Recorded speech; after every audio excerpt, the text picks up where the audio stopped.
tantangan bagi kami itu pertama lokasi. Kita sangat kesulitan sekali untuk mencari lokasi. Ya. Yang kedua itu karyawan. Oh, karyawan juga termasuk ya?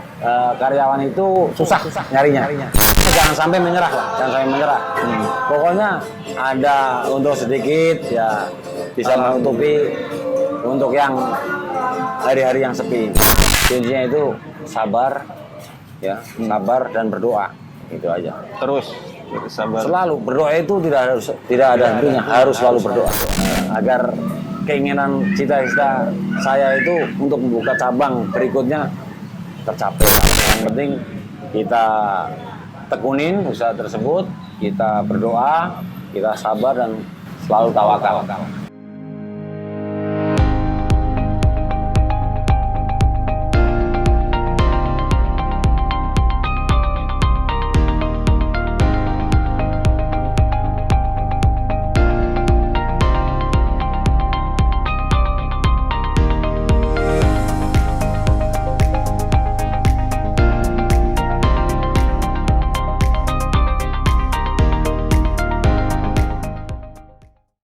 Halo Sobat Isigo TV dimanapun Anda berada. Kali ini kita sudah berada di perumahan Duku Jamrut atau lebih tepatnya di Seafood 98. Kenapa kita kali ini berada di sini? Karena kita mau on the spot ke lokasi usaha, di mana lokasi usaha ini adalah kuliner yang dimiliki oleh Bapak Daryoko selaku owner.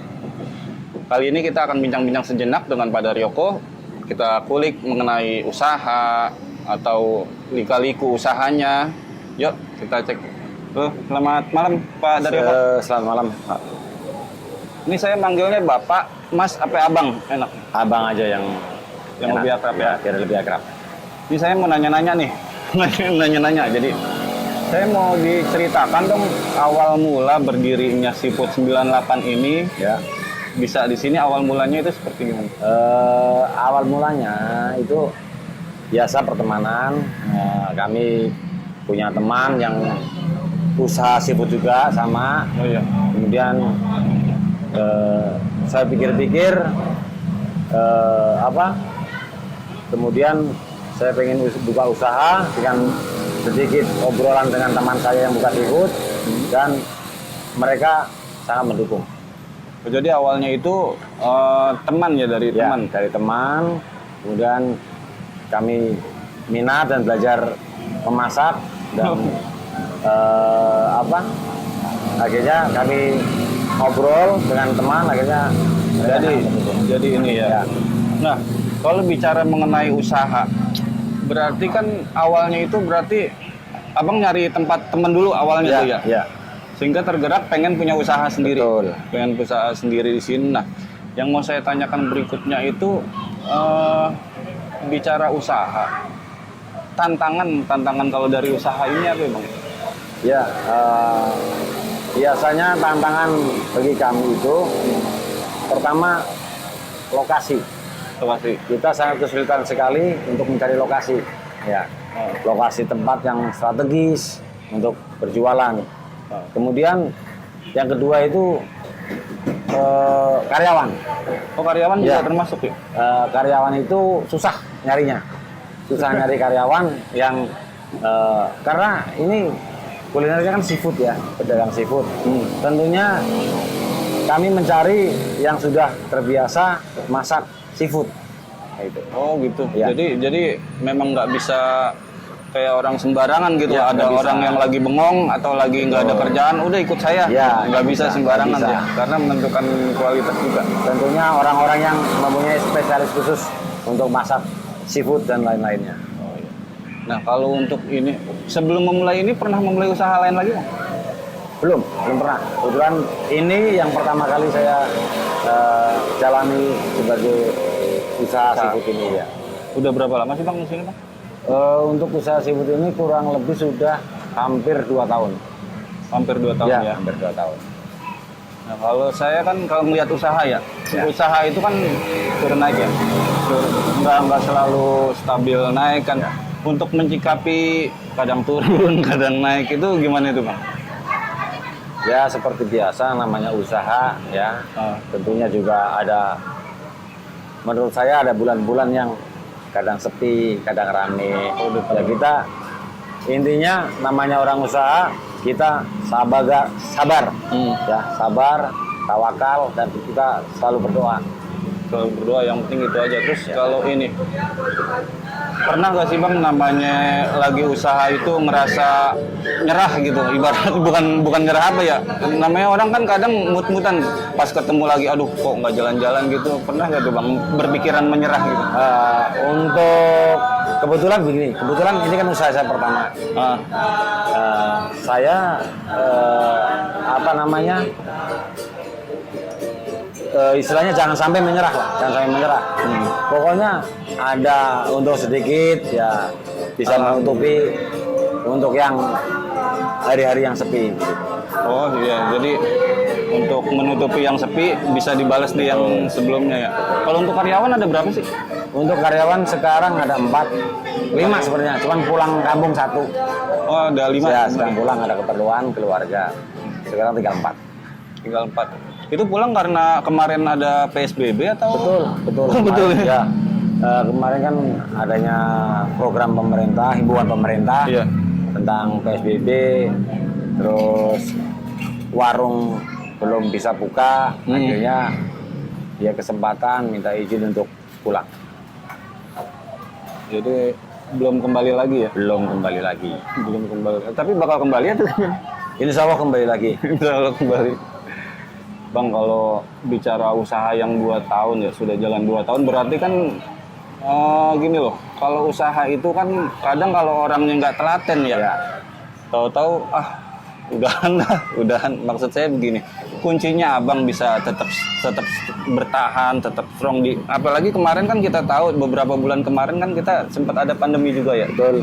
Kalau orang yang nggak kuat-kuat banget sih pasti kan udah mulai gimana gitu. Nah kuncinya itu apa sih Bang? Ya itu tadi yang saya sampaikan. Jadi kuncinya itu sabar, ya sabar dan berdoa, itu aja. Terus sabar. Selalu berdoa itu tidak ada hentinya, harus selalu berdoa. Harus selalu berdoa. Ya. Nah kalau untuk lingkungan itu kalau menurut Abang, saya nanya nih ya. Lingkungan sama pendidikan itu mempengaruhi nggak sih Bang kalau untuk usaha itu Bang? Kalau untuk usaha, untuk pendidikan saya rasa nggak perlu banget lah, nggak perlu banget ya. Kalau untuk lingkungan, tentunya di mana kita cari lokasi, tentunya di tempat-tempat lingkungan yang enak, artinya enak, nyaman, jadi pengunjung atau pembeli merasa nyaman, merasa enak. Jadi kita selalu selalu komitmen seperti itu untuk kualitas masakan yang enak dan kualitas itu. Nah kalau bicara seafood, ini kan tenda ya Bang ya? Betul, ini tenda. Bongkar pasang atau? Enggak, ini nggak bongkar pasang. Ini tetap betul. Permanen maksudnya, bukan tetap ya? Permanen. Kadang-kadang kan kalau seafood itu ada yang ini ya, harus dorong gerobak dulu, dia bangun. Biasanya kan kalau itu karyawan juga mempengaruhi itu Bang ya? Iya, jadi untuk saat-saat ini mencari karyawan itu pasti pada menanyakan, Pak, ini warungnya bongkar pasang apa tidak gitu. Oh itu pertanyaan juga itu. Karena biasanya kalau bongkar pasang itu udah mundur duluan. Karena apa? Karena kita masangnya udah 1 jam, bahkan bisa lebih. Bongkarnya juga bisa 1 jam. Jadi udah habis waktunya untuk bongkar pasang. Oh, jadi mempengaruhi juga ya? Sangat mempengaruhi. Nah kalau untuk menu nih Bang, kita bicara menu yang di sini apa aja sih? Kami menyediakan kepiting, saus padang, saus tiram, asam manis, udang, saus padang, saus tiram, terus udang goreng tepung, cumi goreng tepung, saus tiram, saus padang, kerang, dan lain-lain. Pecel lele juga ada, pecel lele dan pecel ayam. Oh pecel lele ada. Betul. Jadi ada orang yang nggak suka sama ikan atau ini sejenisnya bisa ke ayam ya. Betul. Nah kalau untuk ini menu andalan di sini nih, menu andalan di sini. Kalau menu andalan yang biasa di ini sama ini pengunjung yang biasa banyak kepiting, ikan bakar, andalannya. itu menu Ya, andalan. ikan bakar juga ada. Terus mau ngomong saya mau nanya lebih dalam, abang bisa masak Bang? Bisa, insya Allah bisa. Insya Allah Bisa masak. Enggak, namanya juga pengusaha kuliner berarti Betul, memang harus karena mendalam. kita memang harus mendalami jenis-jenis masakan, bumbu-bumbu apa saja yang harus ada. Jadi sebelum kita terjun, kita mencoba latihan dulu, memasak. Masak berapa lama kayak gitu? Sebulan cukup, sebulan. Oh, sebulan cukup. Iya. Soalnya saya nanya-nanya, saya kan emang nggak bisa masak. Saya masak air aja kadang kering. Itu. Nah, kalau untuk ini apa satu hal lagi saya mau nanya tuh tadi terbesit juga tuh pas bicara soal karyawan. Ya, Kadang-kadang karyawan itu kan yang saya tahu ya, saya tahu itu kadang-kadang ada yang masuk, tahu-tahu udah keluar lagi. Itu yang bikin karyawan betah di sini. Mungkin abang ada ini nggak bang? ya. Tentunya kami juga memprioritaskan karyawan agar betah. Itu bagaimana caranya? Iya Jadi, itu. ya kita itu selalu sharing dengan karyawan, kekurangan apa. Sudah pernah saya sampaikan. Kekurangan apa? Ngomong saja, ngomong. Oh, ke karyawannya? Ya, karena rumah udah saat dikontrakin untuk karyawan. Segala keperluan di dalam perumahan, artinya di dalam kontrakan juga kami siapin dari mulai sabun, odol, segalanya kita Kebutuhan. siapin, kasur, bantal, segala macam. Itu udah pada menikah atau masih pada single karyawan? Kebetulan karyawan saya masih bujangan semua ini. Oh, jadi bisa di satu tempat ya? Betul. Kita bisa jadikan satu. Kami selalu memberi semangat ke mereka agar betah di sini. Ya kami tentunya biar karyawan betah bagaimana sih? Ya kita selalu nyiapin segala fasilitasnya mereka. Fasilitas mereka dicukupi. Ya, ibaratnya kan namanya kalau misalkan nyaman ya. Betul. Nyaman udah pasti gimana mau pikiran mau kemana-mana gitu. Iya. Ini kan Yang penting nyaman di sini. Yang penting nyaman dulu. Iya. Ini lokasi di mana bang? Biar sobat Isigo TV tahu.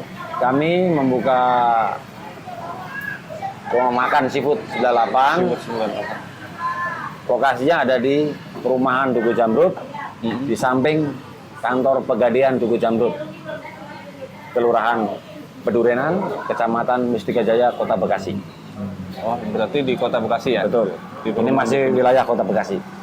Ini dekat sebelah apa? Pegadaian ya? Ya, samping Pegadaian, Samping Pegadaian. samping kantor cabang Pegadaian, Perumahan Duku Jamrut. Ya. Pokoknya kalau nanti lewat sini ngelihat tulisan seafood 98 mampir, saya nanya lagi bentar.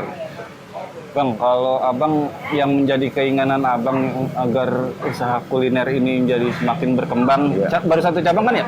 Baru satu cabang. Iya, yang menjadi keinginan apakah nanti ke depannya ada rencana buka-buka cabang lagi?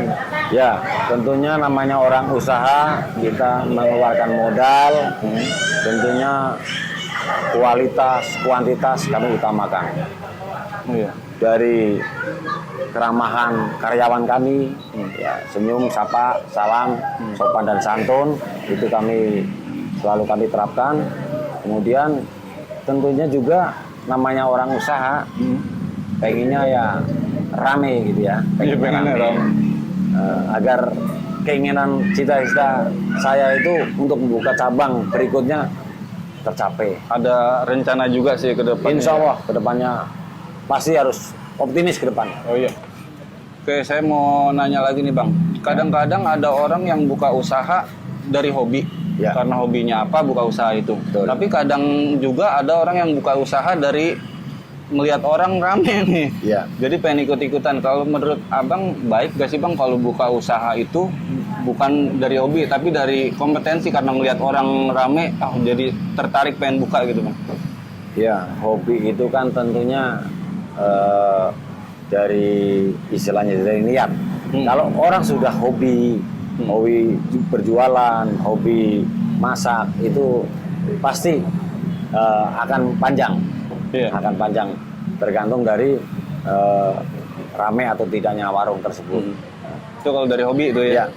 Nah kalau orang yang Kayak ibaratnya saya nih lihat abang rame nih, saya besok buka seafood aja. Kalau menurut abang itu baik gak sih kalau seperti itu? Kalau semacam itu ada baiknya dan ada tidaknya. Baiknya. Baiknya istilahnya teman-teman kan sangat mendukung nih untuk berjualan seafood seperti ini. Jadi kami sangat antusias sekali untuk bagaimana caranya kami pengusaha-usaha ini agar jadi berkepanjangan. Gitu. Nah, satu pertanyaan terakhir, ada pesan-pesan nggak untuk Sobat Isigo TV? Sobat Isigo TV, jadi kan gini, mungkin ada orang yang pengen membuka usaha kuliner. Ya. Secara kalau dari sisi pengalaman kan abang lebih pengalaman ya di bidang kuliner. Ada pesan-pesan untuk Sobat Isigo TV? Ya.